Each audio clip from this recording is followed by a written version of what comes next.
John, if you were to say, like every entrepreneur, it seems like develops a template, and it's going to be a conscious one or an unconscious one that you can. It's that knowingness, that instant yes or no to something.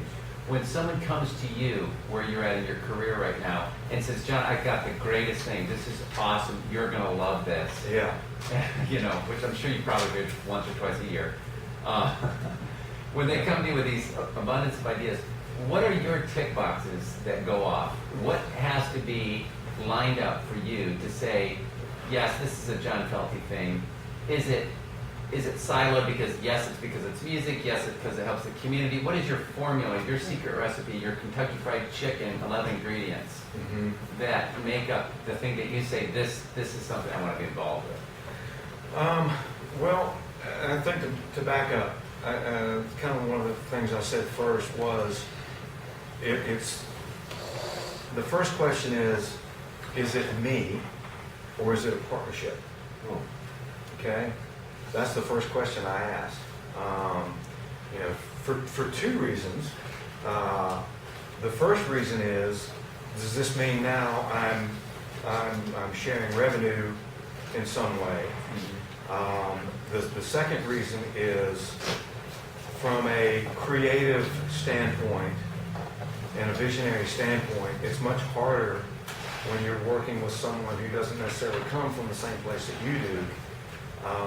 And then at the end of the day, is it worth my time? And so those are the first two things that I ask. And then, do the numbers support that? You know, meaning that, do I feel like, can we engage enough people to make the numbers work? I mean, that's just basic business. I mean, is there, you know, can we get enough people to come to this event, to this project, whatever, that will make sense? Or, you know, is there enough growth potential for this thing? And yes, Phil, that does happen. I get asked a lot. People, they have great ideas, and again, they haven't thought through the revenue side of it.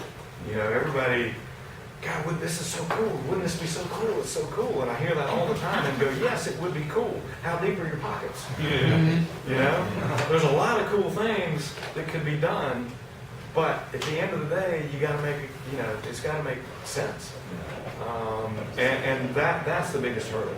There's a lot of cool ideas, but then when you start analyzing the numbers behind it, so that's you know, it's sort of an unconscious thing, Phil. I don't necessarily have a template because, again, like I said, I'm working for me most of the time.